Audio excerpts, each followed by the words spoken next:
தலைவா சும்மா பேசு மைக்கில் நீ வாடி சொல்லு தலைவா. பனையேரிக்கு என்ன பிரச்சனை இருக்கு? பனையேரிக்கு கல்லறக்க தடையா இருக்கு. தடை நீக்கணும். சரி சும்மா சந்தேகப்பட்டு கல்லறக்கா டெய்லி வந்து பார்க்காங்க. சரி அதை நீக்கணும்.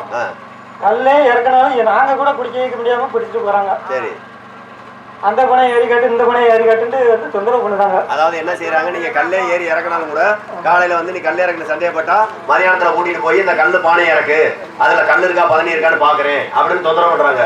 உங்க தொழில உங்களை பண்ண விட மாட்டாங்க. கல் இறக்குறதுக்கு அனுமதி வேணும். கல் இறக்குறதுக்கு அனுமதி கொடுத்தாக்க இந்த நாடு, இந்த நாட்டில் இருக்கக்கூடிய பனையேரிகள் புலத்துருவாங்கன்னு சொல்லிட்டு இருக்கீங்க. இங்க இருக்கக்கூடிய அரசாங்கம் திராவிட கட்சிகள் கல் ஏறுவதற்கு அனுமதி கொடுப்பதில்லை. நீங்க ஒண்ணு தெரிஞ்சுங்க ஐயா, இது மிகப்பெரிய அண்ணா என்ன பேச.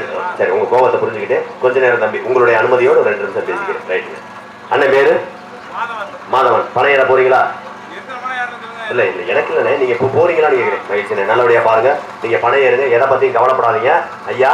இங்க இருக்கக்கூடிய சூழ்ச்சியை நீங்க புரிஞ்சுங்க. பனையேரிகள் நாங்க ஒவ்வொரு இடமா போறோம், ஒவ்வொரு ஐயாவுடைய பிள்ளைகளையும் போய் பாக்குறோம், ஐயா கோயில்களை வணங்குறோம். இங்க இருக்கக்கூடிய பனையேரிகளை நாங்கள் உயிராக நேசிக்கிறோம். நீங்க ஒன்னே ஒண்ணு மட்டும் தெரிஞ்சுங்க ஐயா, நீங்க பனை ஏறினீங்கன்னா அந்த பனைமரத்தினுடைய கல் இறக்கப்பட்டால், ஒருவேளை இந்த ஊர்ல ஒரு 100 பனையேறிங்கன்னா 100 பனையேறியும் கல்லை ஏறி இறக்குனீங்கன்னா இந்த கல்லை நீங்கள் வியாபாரம் பார்ப்பீங்க. அதன் மூலமா இன்னைக்கு ஒரு லிட்டர் 100 ரூபாய்க்கு கிடைக்குது. ஒரு பதனி இறக்குனீங்கன்னா 1 லிட்டர் 100 ரூபான்னு வச்சுக்கிட்டீங்கன்னா, ஒருவேளை அதை கல்லா இறக்குனா 200 ரூபாய் கிடைக்கும். 200 ரூபாய் கிடைச்சா நீ உன் வாழ்க்கை தரம் உயரும். ஒரு நாளைக்கு 5 லிட்டரோ 10 லிட்டரோ கல் இறக்குறேன்னா 10 லிட்டர்னா 2000 ரூபாய் கிடைக்கும். 1000 ரூபாய் போகிறதுக்கு 1000 ரூபாய் கூலி கிடைச்சாலும் கூட நீ பெரிய முதலாளியா மாறி விடுவாய். மாலை 30,000 50,000 60,000 சம்பாதிச்சிருவ. நீ வளரக்கூடாது, நீ சம்பாதிக்க கூடாது. ஒட்டுமொத்தமாக இந்த இனம் அழிந்தாலும் இந்த இனம் வீழ்ந்தாலும் அவர்களை பற்றி கவலை இல்லை. இந்த திராவிட கும்பலான திமுகவும் அதிமுக ஒன்னே ஒண்ணுங்க, சாராய கடை நடக்கணும்.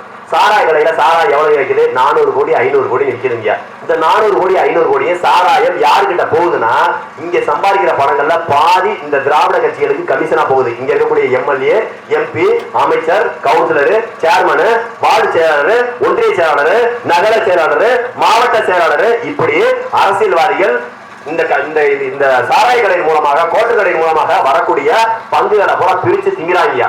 இப்ப நீங்க யோசிச்சு பாருங்க, 500 கோடி 1000 கோடி ஆண்டுக்கு வருமானம் வருது சாராய கடையில. சாராயத்தை எங்க இருந்து வாங்குறாங்க? இப்ப கல்லு கறந்தாக்க கல்லு எங்க இருந்து வாங்க வேண்டியது இருக்கு? பனையேரிகள்ட்ட இருந்து வாங்கணும். பனைமரம் வச்சிருக்கேன், பனைமரத்துல ஏறி கல்ல இருக்கிறவன் இவன்ட்ட இருந்து தான் நீங்க கல்லை வாங்கி அரசாங்கம் விற்கணும். இதே சாராய கடனை ஆட்ட வாங்கி வைப்பாங்க. சாராயத்தை தயாரிக்கிற ஃபேக்டரியில இருந்து, கம்பெனில இருந்து வாங்கி வைப்பாங்க. இங்க தமிழ்நாட்டுல சாராயத்தை தயாரிக்கக்கூடிய கம்பெனி யாரோட தெரியுமாங்க? ஐயா கலைஞர் கருணாநிதியுடைய மகள் இருக்காங்கல்ல, கனிமொழி ஒரு சாராய கம்பெனி வச்சிருக்காங்க ஐயா. அதே மாதிரி டிஆர் பாலுங்கிற ஒரு சாராய கம்பெனி வச்சிருக்காருங்க. அந்த டிஆர் பாலு யாருன்னா திமுக எம்பி. அடுத்த திமுக எம்எல்ஏ இருந்தாரு, எம்பியா இருந்தாரு, ஜெகத்ரசன் ஒருத்தர் இருக்காருங்க, அவரு சாராய கம்பெனி வச்சிருக்காருங்க. இப்படி திமுக காரங்கள 10க்கும் மேற்பட்ட எம்எல்ஏக்கள், எம்பிக்கள் திமுக கலைஞர் கருணாநிதியுடைய குடும்பத்தா சாராய கம்பெனி வச்சிருக்காங்க. அதுக்கு சாராய கம்பெனியில சாராயத்தை உற்பத்தி செஞ்சு அதை தமிழ்நாடு முழுக்க விற்பனை செய்து அந்த விற்பனையின் மூலமாக சாராய கம்பெனிக்கு லாபம் கிடைக்குது. அதை விற்கக்கூடிய அரசுன்ற பேர்ல எம்எல்ஏக்களும் எம்பிக்களும் நல்லா கொள்ளையடிக்கிறாங்க. நீங்க கொஞ்சம் சிந்திச்சு பாருங்க. ஒருவேளை கல்லுக்கடையை திறந்துட்டா குடிக்கிறதுக்கு சாராயம் குடிப்பானா கண்டு குடிப்பானா? நம்ம மக்களுக்கு நல்லது இது கெட்டதுன்னு தெரியுயா? அப்ப நம்ம என்ன செய்வோம்? சாராய உடம்பு கெடுதி, சாராயம் குடிச்சா செத்து போயிடுவோம், உயிருக்கு பாதுகாப்பு இல்ல. ஆனா கல்லு குடிச்சு செத்தது எவனும் கிடையாது. கல்லு குடிச்சா வயிற்றுக்கு உடம்புக்கு நல்லது, வயிற்றுல இருக்கக்கூடிய கழிவுகளை வெளியேற்றும், புழுப்பூச்சிகளை கொன்றும். அப்ப கல்லு குடிச்சா ஒருத்தனுக்கு ஆரோக்கியம் வந்துடும். ஒருத்தங்க அதை போதைன்னு சொல்றாங்க. கல் மது அல்ல, கல்லு சாராயம் கிடையாதுங்க. கல்லுங்கிறது சாராயம் கிடையாது. கல்லுங்கிறது நம்ம உணவின் ஒரு பகுதி. சொரலமாடாது கல்லு படைக்கிறமே, கருப்பு சாமிக்கு கல்லு படைக்கிறமே, ஐயனாருக்கு கல்லு படைக்கிறமே, அப்ப அதெல்லாம் போதைன்னு கேட்டா இல்ல. கல் என்பது உணவின் ஒரு பகுதி, நம்ம வாழ்வியலின் ஒரு பகுதி, ஒரு குடியினுடைய உணவு. இங்க இருக்கக்கூடிய பனையேரியினுடைய உணவு கல்லுங்கிறது தமிழுடைய உணவு. இந்த பனையேரியுடைய வாழ்க்கை, இந்த பனையேரியுடைய வாழ்க்கையை பத்தி இங்க இருக்க திமுக அதிமுக சிந்திக்க மாட்டாங்கயா. கோட்டு கடையில வரக்கூடிய வருமானம் மொத்தமாக திமுக குடும்பத்துக்கும் அதிமுக குடும்பத்துக்கும் போயிடும். நான் சொன்ன திமுக 10 பேரு சாராய ஆலை வச்சிருக்காங்க, சாராய ஃபேக்டரி வச்சிருக்காங்க. அதே மாதிரி அதிமுகவுல ஐயா இசைசுப்பையா கட்சியில ஒரே ஒரு நபர் வச்சிருக்காங்க, சசிகலா. அம்மையார் சசிகலா மிடாஸ்னு ஒரு சாராய கம்பெனி வச்சிருக்காங்க. திமுக 10 கம்பெனி வச்சிருக்காங்க. எவ்வளவு சாராயம் தயாரிக்கிறாங்களோ அந்த அளவிற்கு அதிமுகவுல சசிகலா வச்சிருக்கக்கூடிய சாராய கம்பெனியான மிடாஸ்ல ஒரே ஒரு ஆலையில அவ்வளவு சாராயத்தையும் தயாரிச்சு முடிச்சிருவாங்க. அவ்வளவு பெரிய கம்பெனிகள் வச்சிருக்காங்க.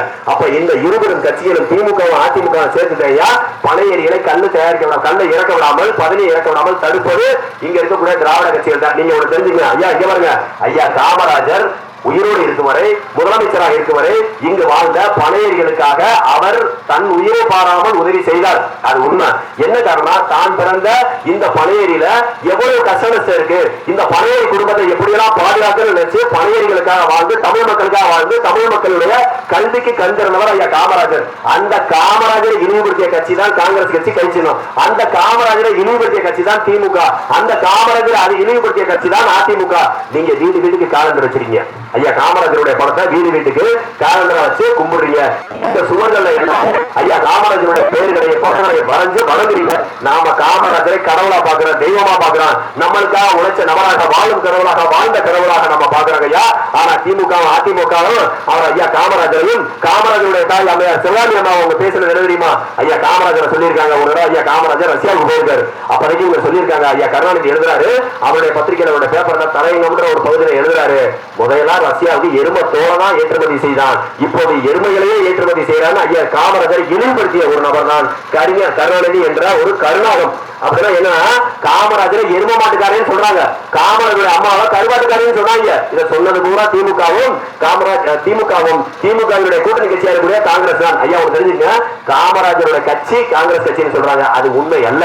காமராஜர் உயிரோடு இருக்கும் போதே காங்கிரஸ் கட்சிக்கு எதிராக ஒரு இயக்கத்தை ஆரம்பித்து வேறு கட்சிகளோட கூட்டணியில இருந்து சாது வரை காங்கிரஸ் கட்சிக்கு எதிராக இருந்தாரு. இன்னைக்கு காமராஜரை வைத்து இவங்க ஏமாத்துறாங்க. காங்கிரஸ் தான் காமராஜரை கொலை செய்தது, காங்கிரஸ் தான் காமராஜரை மன உளைச்சலாக்கி கொண்டது. ஆக மொத்தம் காமராஜர் செத்ததுக்கான காரணம் கை சின்னமும் காங்கிரஸ் கட்சியும் அவருடைய கூட்டணி கட்சியா இருக்கக்கூடிய திமுக தான். ஆகவே நாங்க உங்கள்கிட்ட சொல்றோம், ஐயா இதுவரைக்கும் நீங்க இங்க இருக்கக்கூடிய பனையேரிகள் கொஞ்சம் சிந்திச்சு பாருங்க. இன்னைக்கு போய் ஐயா இசகி சுப்பையாவும் அவருடைய மகனும் இங்க இருக்கக்கூடிய செட்டிமேடு பகுதியில போய் பனையேரிகளாக மேல ஏறி பனைமரத்துல இருந்து இதை இறங்கி பதனி இறக்கி அதை குடிக்கிற மாதிரி வீடியோ எல்லாம் போடுறாங்க. அதுல சொல்றாங்க, நாளைக்கு எங்களுடைய எடப்பாடியார் தலைமையிலான ஆட்சி தான் வரப்போகுது, எங்க ஆட்சி வந்துருச்சுன்னா நாங்க பனையேரிகளுக்கு பாதுகாப்பா இருப்போம், ஆகவே எங்களுக்கு ஓட்டு போடுன்னு வர்றாரு. பரவாயில்லைங்க, நல்ல மனுஷன் வரட்டும், சொல்லட்டும். அவருடைய வாக்குறுதி அவர் சொல்றதை பத்தி தப்பு இல்லை. ஆனா நாம என்ன கேட்கிறோம்? இதுக்கு முன்னாடி 15 ஆண்டுகளாக இந்த தொகுதியை ஆண்டது ஐயா அதிமுக தான். அதுல 10 ஆண்டுகள் ஐயா இசகி சுப்பையா எம்எல்ஏ வந்தாரு. அப்ப எல்லாம் எங்கயா கோமாவில இருந்தாரா? பனையேரிகளுடைய கஷ்டம் தெரியலையா? பனையேரிகள் பணம் ஏறும்போது என்னென்ன காவல்துறைகள் இடையூறு செய்கிறார்கள், கல் இறக்குறியா பதனி இறக்குறியா சொல்லி ஒவ்வொரு நாள் ஏறி இறங்கி அந்த பதனியையும் அந்த கல்லையும் அவர்கள் என்னென்ன செய்கிறார்கள், அந்த பனையேரி குடும்பத்தை என்னென்ன செய்கிறார்கள் அவங்களுக்கு தெரியாதா? அப்ப நாங்க என்ன சொல்றோம்? தேர்தல் வந்துட்டா மட்டும் பனையேரிகள் மேல ஒரு பாசம் வர்றது மாதிரி, கரிசனம் வர்றது மாதிரி ஐயா இசகி சுப்பையா வர்றாங்க. நாங்க உங்கள்கிட்ட சொல்றோம், ஐயா கடந்த 15 ஆண்டுகளாக உங்களுடைய வாழ்க்கையை அழித்து நாசம் செய்து உங்களுக்கு வந்த நலத்திட்ட பணிகளின் மூலமாக கிடைத்த பணங்களை அனுப்பி சுருட்டியது, கொள்ளையடிச்சது ஐயா இசகி சுப்பையாவும் அவருடைய கட்சிங்க. உங்களுக்கு தெரிஞ்சுக்க, இந்த ஊர்ல என்னவெல்லாம் பிரச்சனை இருக்கோ, சிமெண்ட் ரோடு சரியில்லை, தார் ரோடு சரியில்லை, பள்ளிக்கூடம் சரியில்லை, பால்வாடி சரியில்லை, பஸ் ஸ்டாப் சரியில்லை, இங்க இருக்கக்கூடிய கால்வாய்கள் சரியில்லை, கடைசி கடமடை வரையும் தண்ணி போக முடியல, இங்க இருக்கக்கூடிய மக்களுக்கு பாதுகாப்பு இல்ல, பெண்களுக்கு பாதுகாப்பு இல்ல, சாராய கடை அதிகமாகி போச்சு, சாராயத்தை குடிச்சிட்டு பாலியல் வன்கொடுமை செய்யலாம், பொம்பளை பிள்ளைய ஒத்தையில போக முடியல, கஞ்சா குடிக்கல் குடும்பம் விடுறான், கஞ்சா காரனை பார்த்தாலே ஓட வேண்டி இருக்கு, கஞ்சா வியாபாரம் நடக்குது, லாட்டி டிக்கெட் வியாபாரம் நடக்குது, சீட்டாட்ட கிளப் நடக்குது, சாராயம் நடக்குது. இது எல்லாத்தையும் நீங்க பார்த்து இது போல இவ்வளவு கொடுமை நடக்குது, இதற்கு ஒரு தீர்வு வராதா? இதெல்லாம் செய்யறாங்க, நீங்க நல்லா இருப்பாங்களா? நீங்க நாசமா போயிட மாட்டாங்களா? நிலங்கமா போயிட மாட்டாங்க? நீங்க வைத்திருச்சலோட சொல்றீங்களே ஐயா, ஒண்ணு தெரிஞ்சுக்கங்க, இந்த நாட்டில் நடக்கூடிய எல்லா வகையான கொலை, கொள்ளை, பாலியல் வன்கொடுமை, சாரா இருக்கிறது, கஞ்சா இருக்கிறது, எல்லாத்தையும் செய்யறது அரசியல்வாதியா இருக்கலாம், அரசு அதிகாரிகளா இருக்கலாம், ஆதரவாக இருப்பது அரசியல்வாதிகளாக இருந்தாலும், ஆதரவாக இருப்பது அரசு அதிகாரிகளாக இருந்தாலும், இந்த கொடுமை எல்லாத்திற்கும் காரணம் நீங்களும் நானும் தானையா? நீங்களும் நானும் தான் தவறான தலைவர்களுக்கு ஓட்டு போட்டு தேர்ந்தெடுத்தோம். ஐயா இங்க இருக்கக்கூடிய கொடுமையில பூரா செய்யறது அரசியல்வாதினா, இங்க இருக்கக்கூடிய கொடுமையில செய்யறது பூரா அரசு அதிகாரிகள். இவர்களை ஓட்டு போட்டு தேர்ந்தெடுத்தது நாம. இங்க நடக்கக்கூடிய எல்லா துன்பத்தையும் காரணம் நாம செஞ்ச தவறு. நாம கெட்டவர்களுக்கு, தப்பானவர்களுக்கு, சரிகட்டவர்களுக்கு, சரியில்லாதவர்களுக்கு ஓட்ட போட்டுட்டு இந்த நாடு கெட்டு போச்சு, நாடு குட்டியச்சலா போச்சு, குடிக்க தண்ணி இல்ல. நான் உங்கள்கிட்ட கேக்குறீங்க, 3.5 கிலோமீட்டர் இருக்குங்க பக்கத்துல, 3.5 கிலோமீட்டர் தான் ஐயா தாமிரபரணி தாய். நம்ம குடிக்கிறது எங்க? ஒரே நாள்ல ஆரம்பிச்சு ஒரே நாள்ல கடல்ல போய் கலக்கக்கூடிய தாமிரபரணி தாய் வற்றாத ஜீவநதி. பக்கத்துல வற்றாத ஜீவநதியை வச்சுட்டு பொட்டல்ல குடிக்க தண்ணீர் சொல்றீங்களா? இது எந்த விதத்துல நியாயம்? யாராவது சிந்திச்சீங்களா? குடிக்க தண்ணி இல்லைன்னா எங்களை மாதிரி பிரச்சாரம் பண்ற வண்டியெல்லாம் வந்து மறிச்சு தண்ணியில சொல்றீங்களா? யாராவது ஒருத்தர் தண்ணியில இருக்கான காரணம் இந்த பிரசிடண்ட் தானே யாருக்கா தெரியுமா? இங்க தண்ணி இல்லாம போனது காரணம் இந்த கிளர்க்கு தானே யாருக்கா தெரியுமா? இங்க கூட எழுத்தர் தான் தெரியுமா?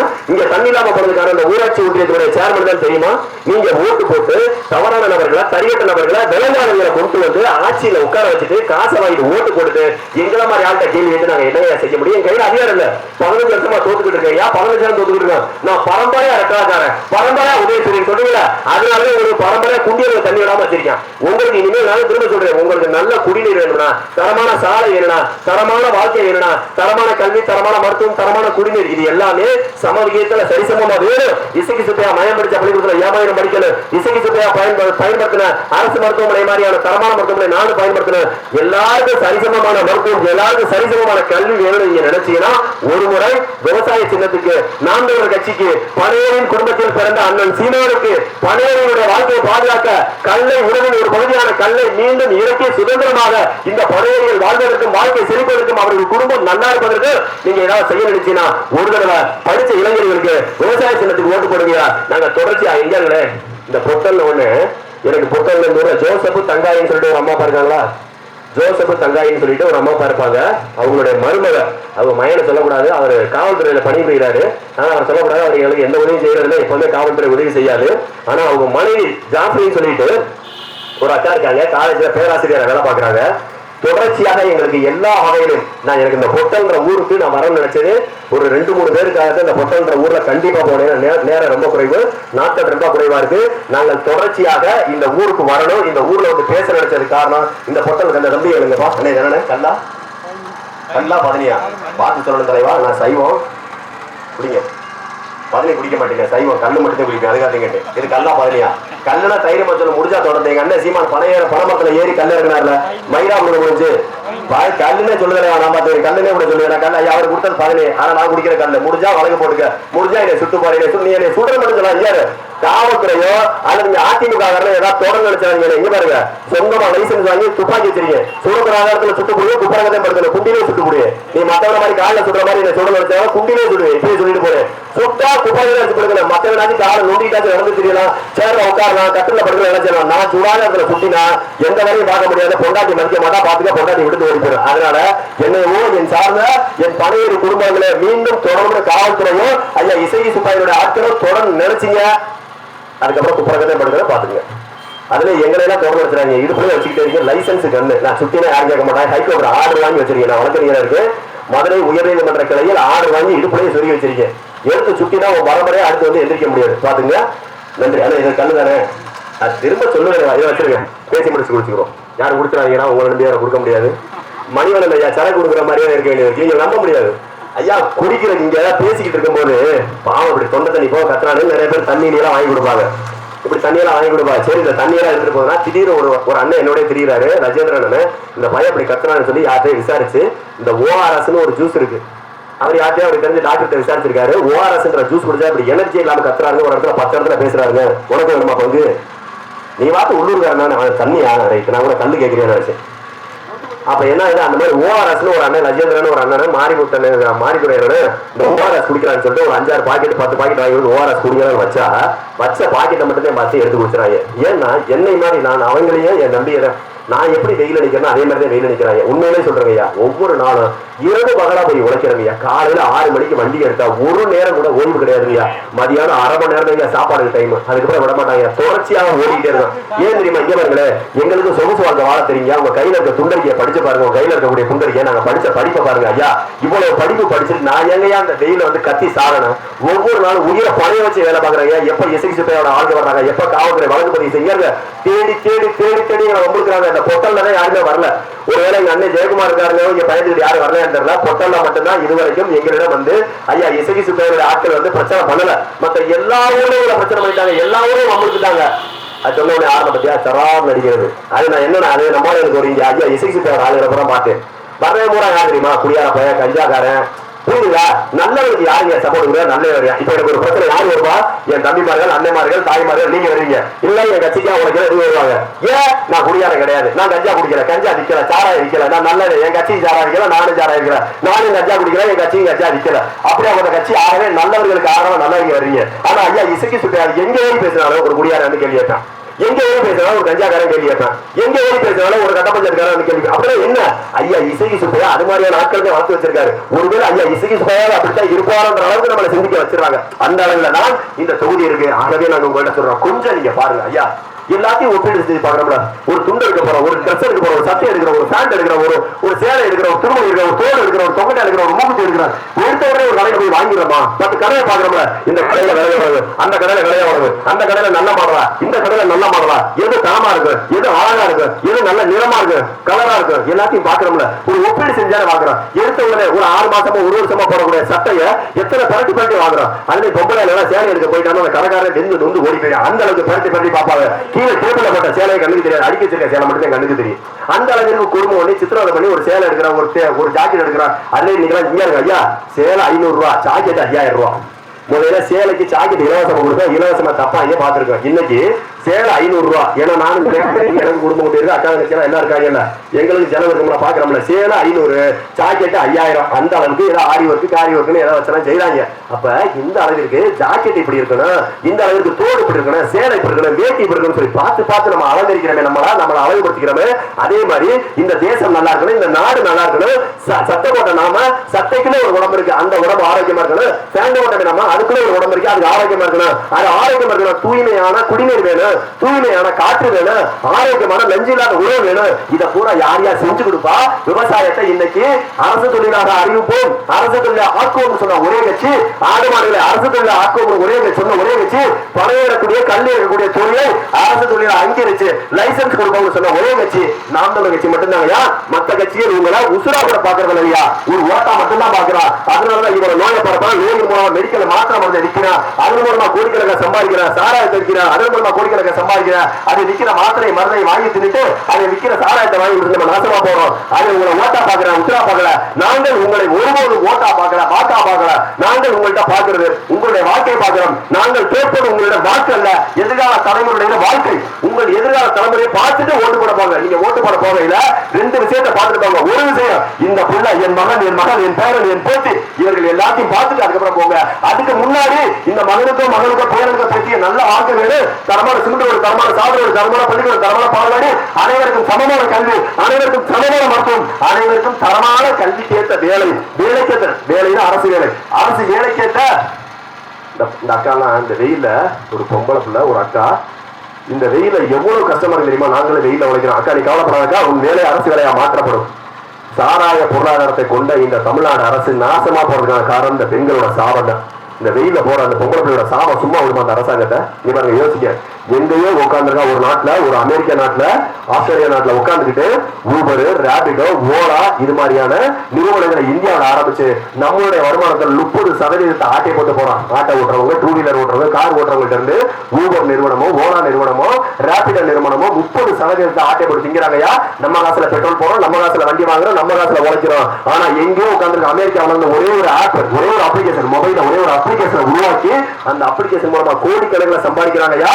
இதே நிறுவனத்தை ஏன் இந்த தமிழ்நாடு அரசு ஆரம்பிக்க முடியாது, நடத்த முடியாதா? கொஞ்சம் சிந்திச்சு பாருங்க. சாராய கடையை நடத்த முடிந்த உன்னால் ஒரு மீசோன்ற மாதிரி ஒரு ஆப் ஆரம்பிச்சு, இங்க இருக்கக்கூடிய அமேசான் மாதிரி, பிளிப்கார்ட் மாதிரி ஒரு ஆப் ஆரம்பிச்சு, அந்த ஆப் மூலமா இங்க இருக்கக்கூடிய வியாபாரி ஐயா நீங்க தெரிஞ்சுங்க, அமேசான்ல பிளிப்கார்ட்ல யாரும் நேரடியா கம்பெனிக்கார விற்கல, நம்ம ஊர் கடைக்காரன் அதுல மெம்பர் ஆகி விற்கிறான், நம்ம ஊர் மக்கள் அதுல மெம்பர் ஆகி அதை வாங்குறான். வாங்குறவனு நம்ம ஆளு, விற்கிறவனு நம்ம ஆளு. அந்த பிளாட்ஃபார்ம் சொல்லக்கூடிய அப்ளிகேஷன் மட்டும்தான் அமெரிக்காரனோடது. ஏன் இந்த தமிழ்நாடு அரசு இது மாதிரி அப்ளிகேஷன் ஆரம்பிச்சா இந்த வீட்டு கொண்டு போய் பொருட்களை கொடுக்கக்கூடிய தங்கச்சி இல்லையா? இதைத்தான் நாங்க சொல்றோம் ஐயா.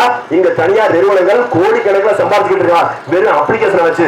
அது வெறுமன உணவு விற்கக்கூடிய நிறுவனங்களாகட்டும், ஆடைகள் விற்கக்கூடிய நிறுவனங்களாகட்டும், அது அந்த பொருட்களை கொண்டு வீடு டெலிவரி பார்ட்னர்கள், இது அனைத்தும் வெளிநாட்டுல இருந்து ஒரே ஒரு அப்ளிகேஷன், ஒரே ஒரு பிளாட்ஃபார்ம், அதை வச்சு அதை வித்துட்டு இருக்காங்க.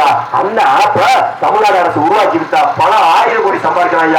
பாலின் சந்தை மதிப்பு மட்டும் ஒரு ஆண்டுக்கு 3 லட்சம் கோடிக்கு போகுதுங்கய்யா. அப்படியே அந்த பாலை இங்க நாம ஆந்திராவில இருந்து வாங்கிட்டு இருக்கோம்யா. நீங்களும் நானும் சாப்பிடக்கூடிய பாக்கெட் பாலம், பாக்கெட் மோர, பாக்கெட் தயிரும் நம்ம தமிழ்நாட்டோட கிடையாதுங்கய்யா. ஆந்திராவில இருந்து வருதுங்கய்யா, தெலுங்கானால இருந்து வருதுங்கய்யா. அப்படின்னா என்ன அர்த்தம்னா, ஆந்திர அரசு பாலினுடைய சந்தை மதிப்பை தெரிந்து பால் உற்பத்திக்கு முக்கியத்துவம் கொடுக்கிறார். ஆந்திர அரசு தயிரினுடைய முக்கியத்துவத்தை உணர்ந்து, மோரினுடைய முக்கியத்துவம் உணர்ந்து, பால், தயிர், மோர் இதனுடைய உற்பத்திக்கும் தற்சார்பு பொருளாதார முக்கியத்துவம் கொடுக்கிறார். அவன் ஏற்றுமதி செய்யறான் தமிழ்நாட்டுக்கு. தமிழ்நாடு இறக்குமதி செய்து வாழுது. தமிழ்நாடு நஷ்டத்துல போகுது, கஷ்டத்துல போகுது.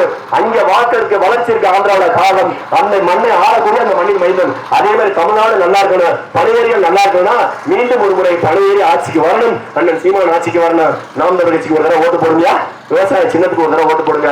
வாக்குப்பெட்டியில போய் பாத்தீங்கன்னா 3ஆவது இடத்துல இருக்குங்க. வாக்குப்பெட்டியில மூன்றாவது இடத்துல இருக்கு நாம் தமிழர் கட்சியினுடைய விவசாய சின்னம். நீங்க ஒரு தடவை ஓட்டு போட போகும்போது உங்களுடைய பிள்ளைகளை நினைச்சு பேரம்பேத்திகளை நினைச்சு நான் வெறுமன வாக்கு செலுத்தவில்லை, நான் செலுத்துவது வாக்கு அல்ல, என் எதிர்கால தலைமுறை பிள்ளைகளுக்கு வாழ்க்கையை கொடுக்குறேன்னு ஒரு தடவை சொல்லிட்டு அந்த பணமரத்தை வணங்கிட்டு நாம் தமிழர் கட்சியுடைய விவசாய சின்னத்துக்கு விவசாயத்தை காப்பான், விவசாயத்தை வாழ வைப்பான். நன்றி, வணக்கம். நான் இவ்வளவு நேரம் கேட்டதுக்கே மனமார்ந்த நன்றி. நன்றிங்க.